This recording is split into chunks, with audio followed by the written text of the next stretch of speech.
Are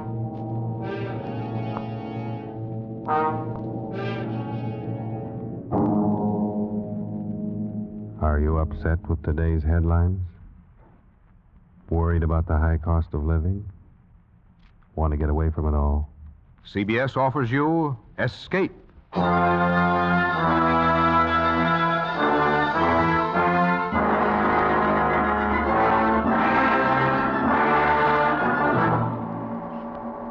You are the friend of a man living in death, confidant of a ghoul, witness to a nameless terror. You are a guest in the House of Usher. The Columbia Broadcasting System and its affiliated stations present Escape, produced and directed by William N. Robeson, and carefully plotted to free you from the four walls of today for a half hour of high adventure.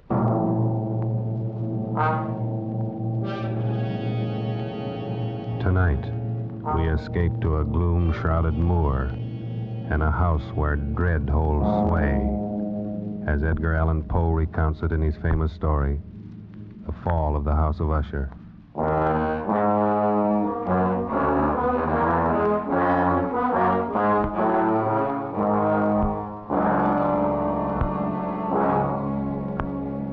It is with some regret, but I believe advisable that I identify myself only as a friend of Roderick Usher.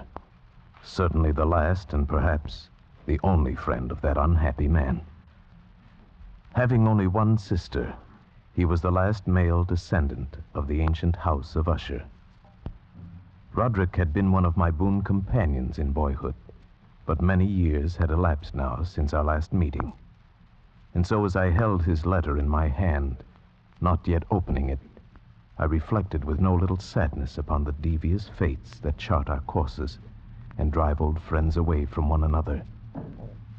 But then a sudden feverish and nostalgic curiosity laid hold of me, and with fingers made clumsy by their eagerness, I tore open the letter and read, My dear friend, my need of you has so far outgrown my pride that I'm going to request a favor which I realize full well may involve considerable inconvenience to yourself.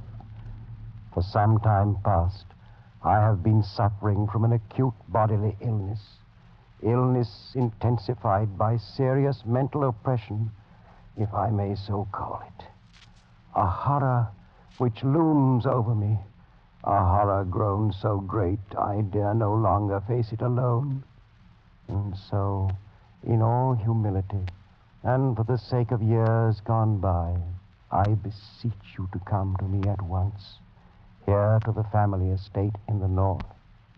Should events conspire to prevent your coming, then only God may know the consequences. Your friend in desperation, Roderick Usher.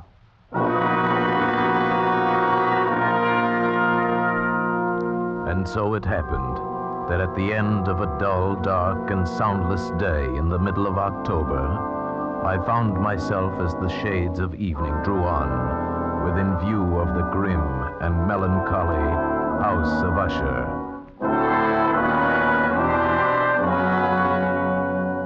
I confess that the first sight of the house, the fungus-covered walls of stone thrusting their crumbling ramparts against the darkening sky, rising out of the sullen, sluggish waters of the black tarn at their base, the bleak and vacant windows staring blindly, the bone-white trunks of decaying trees, these things filled me with a nameless and desolate terror, so that I reined in my horse and sat trembling, half fearing to cross the wooden bridge that led over the waters of the moat and up to the entrance of the House of Usher. Then impatiently I shook off this strange feeling of dread, and was an instant later clattering over the wooden bridge and onto the courtyard. I dismounted quickly, tossed my reins to the silent lackey who approached, strode across the gravel and up to the massive wooden portal, the door of the House of Usher.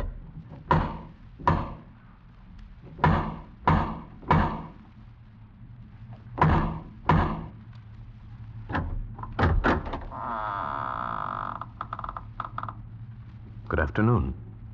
My name I is... know. You're the friend of Master Roderick. Please come inside, sir. Thank you. But may I inquire how it happens you know me? You have been expected for some time, sir. Yes, true. But also I'm a stranger to you and could be some other visitor. That you could be anyone other than the friend whom Master Roderick expects, sir, would be impossible. You see, no one else would ever come to this house. Then I followed his stealthy footsteps through many dark and intricate passages. My earlier foreboding heightened and was made fearful by the somber aspect of the hallways by which we passed. The many unused rooms reaching out with their vast emptiness, like some hideous jungle creeper. But at length, we stood before the door of the master's studio, and there the servant left me, departed and left me to go in alone. The man across the room, half reclining on the couch, his back turned toward me, did not hear the opening of the door. For the space of several heartbeats, I saw only the deathly pale and ghastly sunken features of a stranger.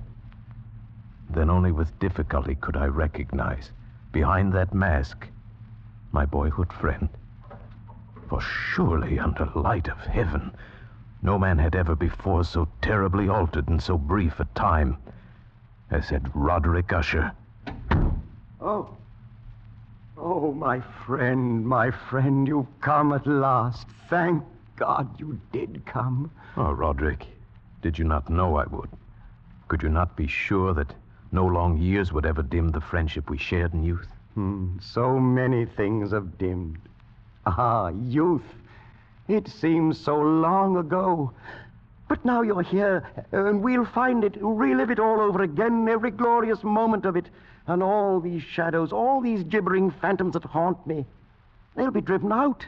And then the sun will shine again, and we'll be young again and relive... Roderick! Oh, but forgive me, my friend. My excessive joy at the sight of you after so many years drives me into a frenzy of talk. How many years has it... Oh, no matter.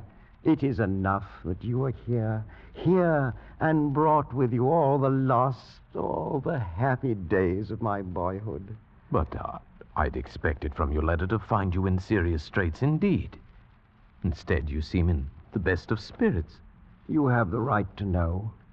But in all frankness, here in your presence, I find it difficult to credit importance to those things which only yesterday filled me with terror. True, I've been ill. A nervous affliction, something in the nature of a family weakness, probably. It has affected me with a morbid acuteness of the senses, such that quite often the least sounds and odors and colors become irritating beyond endurance. Then I've eaten but little, as you can see.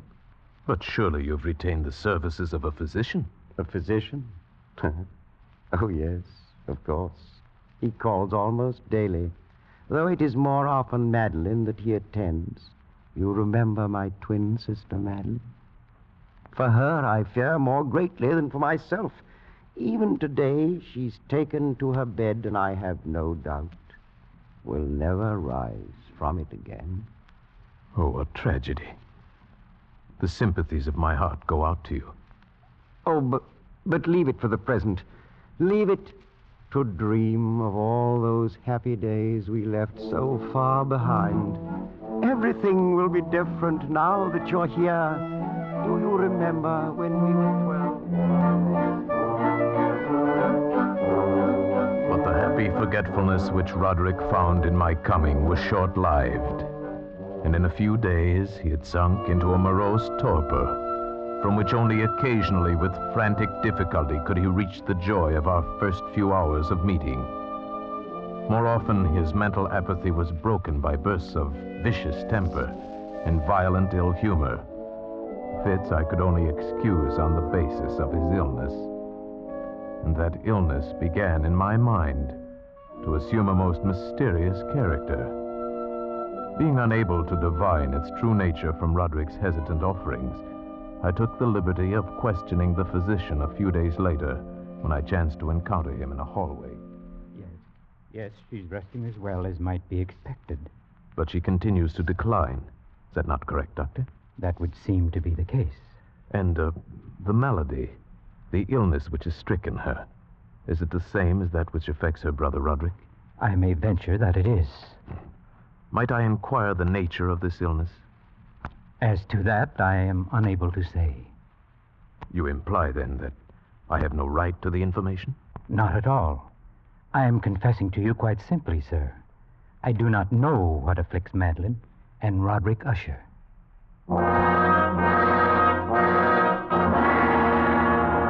And so a week passed. A week in which the sullen, leaden skies darkened into deeper oppressiveness, in which Roderick's deathly pallor and creeping mental dissolution grew more apparent. A week in which the monstrous atmosphere of this ancient mausoleum began to crawl insidiously within my own consciousness, stirring into life a formless, unknown dread. Then one evening, we were sitting in the vaulted studio, while the first shadows of night began to flow together into pools of darkness. Roderick had been unusually troubled during the day, and had been trying to find some solace by playing on the violin. Of a sudden, there came a knock upon the door. Stop it! Stop that infernal pounding, do you hear? Do you wish to drive me completely mad? Open the door and come in, come in! It's the doctor. Well, what is it? What do you want? Master Usher, I regret that I must say this, but it is my sad duty to inform you that your sister Madeline is no longer living.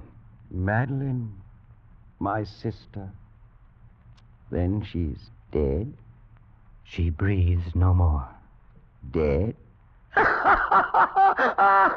And perhaps, my dear doctor, you can tell me what caused her death. Unfortunately, I can only take refuge in the term heart failure. Heart failure? Yes, of course.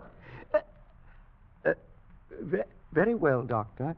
If you'll be kind enough to wait, I'll come down directly and discuss the arrangement. At your service. I bid you good afternoon, gentlemen. Roderick, I assure you of my deepest sympathy. You do. Your deepest sympathy. The doctor regrets his sad duty. Are you fools, both of you fools? I don't understand. Haven't you seen it yet? Can you not feel it about you? The horrid, monstrous, brooding spirit of this accursed house. Can't you hear its evil laughter as it lurks in the hallways and grows fat upon the soul? My dead sister. Roderick. Can't you see that it matters nothing to me that she's dead? That I myself walk but a few steps behind her into the same shadows of hell? Can't you sense those hideous tentacles, even now, reaching out for me? For me, who now am the last living, if it be living, the last living descendant of the accursed House of Usher.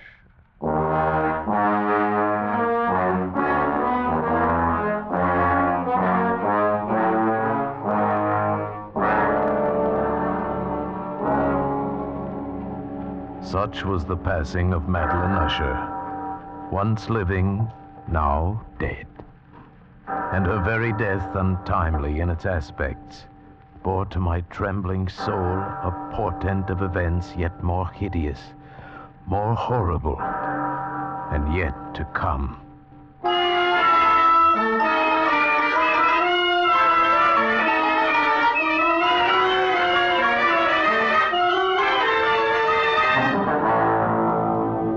At a later hour of that same sad night, Roderick came into my chamber to voice an intention so morbidly unnatural that for the moment I could only feel that his tottering reason had at last failed him entirely. Then you refuse? But, Roderick, this is madness. I tell you, before this night is over, the coffin body of my sister shall rest in the vault beneath this house, and if you will not help me, I shall do it myself. But why? Why? I could not stand to think of her buried out there in the dark graveyard, alone among the dead. Roderick, she too is dead. It's fantastic how little we know of death or of life. The doctor says she no longer breathes. She is dead. She was so lovely, was my sister. Roderick. I must keep Madeline near me. Nothing but evil would come of such an act. I can trust no one but you.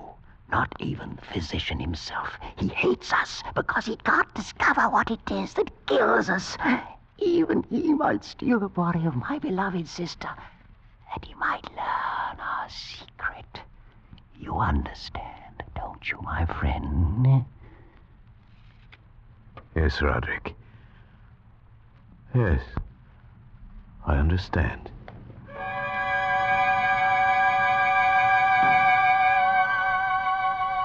And so it came about. Near midnight, we two alone made our way to an upper chamber of the house.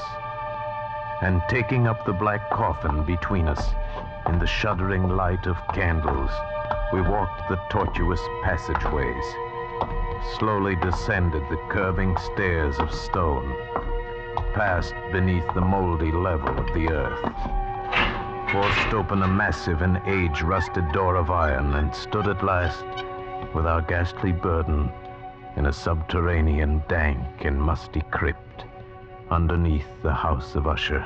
Over here, my friend, on these trestles. Now, a trifle higher with the head. There.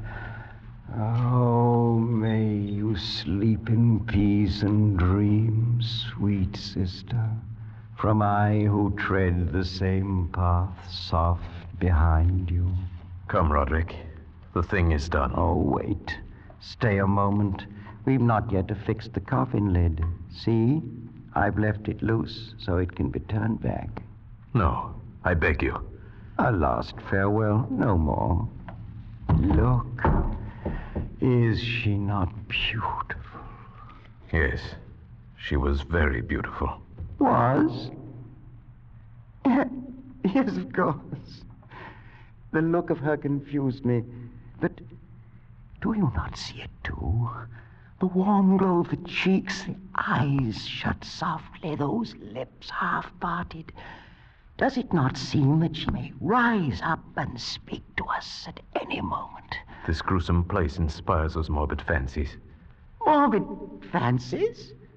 That now dead she seems to live, and living seems already dead? Man, you seek out madness. You court it with your very thoughts. And if I do, what matters? What value can there be in reason without the hope of life? Dead, you say to me, she is dead. But what certainty? Why not with equal reason say instead she lives? And that I, the last of Usher, am the one who is already dead.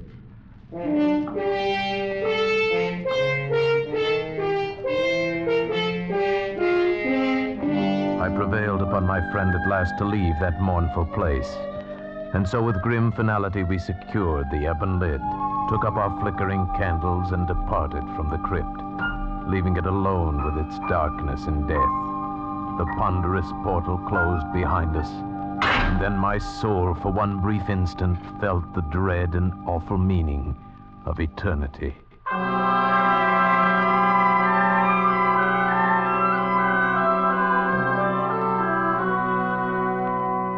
There followed then a week of such dreary gloom and melancholy that my own spirit quavered at the menace of the nameless thing enshadowed in that house. By perceptible degrees, the living soul of Roderick Usher flickered lower. More ghastly grew his pallor, more tremulous the extremity of his terror.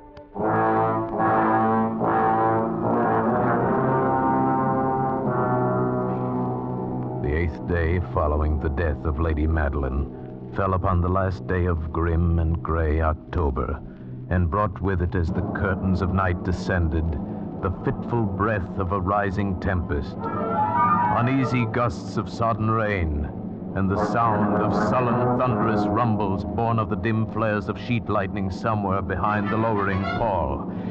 I retired at a late hour, but found sleep impossible.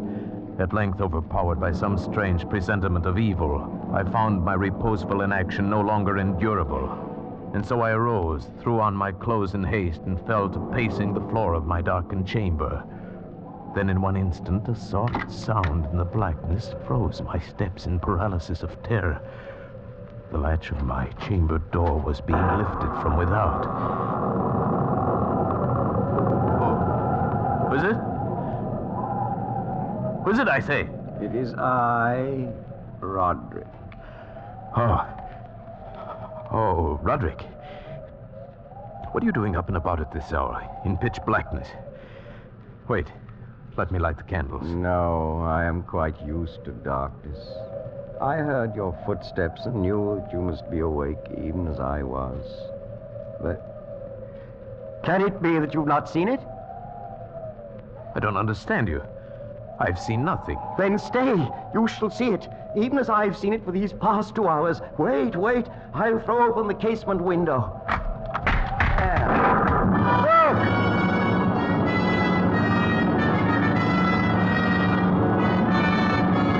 It was indeed a tempestuous yet sternly beautiful night, and one wildly singular in its terror and in its beauty.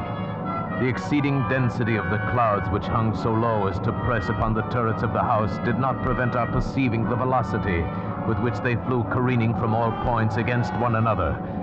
We had no glimpse of the moon or stars, but terrible to behold, the under surfaces of the huge cloud masses, as well as all terrestrial objects immediately around us, were glowing in the unnatural light of a faintly luminous and clearly visible phosphorescence, which hung like a shroud about the mansion itself. You see, my friend, tonight the thing grows bolder, gathers strength from the storm and from the dead soul it's eaten. No, Roderick, you must not look at this. Here, I shall close this window and pull these curtains. And now, candlelight. Such darkness is the very mother of evil fear. There. Now come, sit here. Suppose I read aloud from some book or another. As you wish. I presume it matters little which. Oh, here. Here is a volume of The Mad Tryst by Canning. Will it serve? As you said, it matters little. I've always found the scene to be quite entertaining, wherein Ethelred dreams of fighting a dragon. Now, let's see. Oh, yes. Here it is. And so Ethelred waited no longer to hold parley with the hermit who mocked him from inside the hut, but feeling the rain upon his back and fearing the rising of the tempest, uplifted his axe and quickly made a hole in the plankings of the door for his gauntleted hand. And now, pulling sturdily, he so cracked and ripped all asunder that the noise of the dry and hollow-sounding wood alarmed and reverberated throughout the forest. Why do you stop? Why, that's strange. I fancied I just heard the very sound I read about. Let us say it was caused by the storm. Pray continue. Oh, yes, the storm. Of course. But Ethelred, upon entering the door, was amazed to perceive no sign of the evil hermit, but instead a dragon of prodigious and scaly demeanor, which sat on guard before a shield of shining brass. And Ethelred uplifted his axe and struck the head of the dragon, which fell before him with a shriek so horrid and harsh, like whereof was never before. What sound is that? Sound? The shriek of a dragon, my friend. Read on. Very well. And now the champion, bethinking himself of the shield of brass, approached across the silver floor to where the shield hung upon the wall. But the shield, not waiting for his coming, loosed and fell upon the silver floor with a mighty great... Roderick, I tell you something moves within this house. That sound, it reverberated through the very walls. Can you tell me now you did not hear it? Hear it now? Oh, yes, I hear it and have heard it. Long moments, hours, many days have I heard it. Yet I dared not speak. But why? Do you not know we put her living in the tomb? I tell you now, I heard her first feeble movements in the coffin many, many days ago, and I felt then it mattered little. But now she comes to upbraid me for my haste. And that last dread sound, yes, I heard it, the opening of the metal door to the crypt beneath the house. Now she comes here. Have I not heard her footsteps on the stair? Do I not distinguish the heavy and horrible beating of her heart? Madman that I am, I tell you that she now stands without that door. But even now she opens it. There in the flickering light of candles, in the gloom and curtained doorway, stood the shrouded body of Lady Madeline. For one shuddering instant she swayed there. Then as Roderick uttered a single piteous cry, she fell upon him in violent and now final death agonies, and bore him to the floor, a corpse.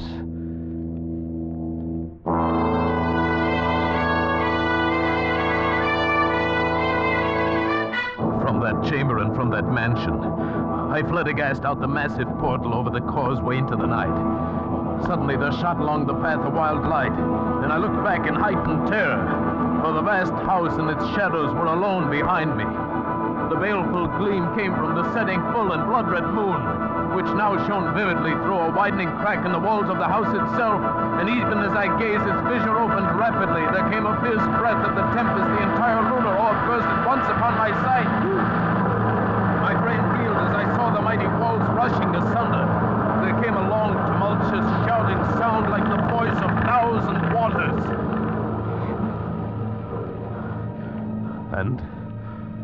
And the dark, deep tarn at my feet closed sullenly and silently forever over the pitiful ruins of the ancient House of Usher.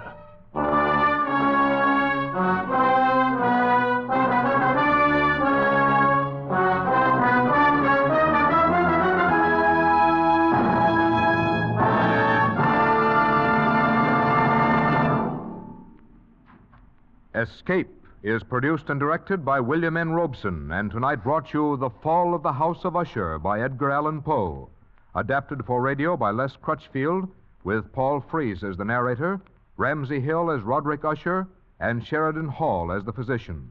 The special musical score was conceived and conducted by Cy Fuhrer. Next week... You are the victim of a poorer man, pursued from the west coast of Africa to the west end of London by a dead man's head, which grins at you upside down.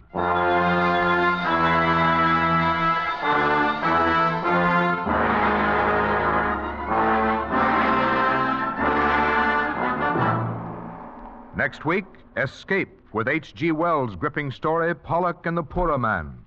Good night, then, until this same time next week, when CBS again offers you Escape.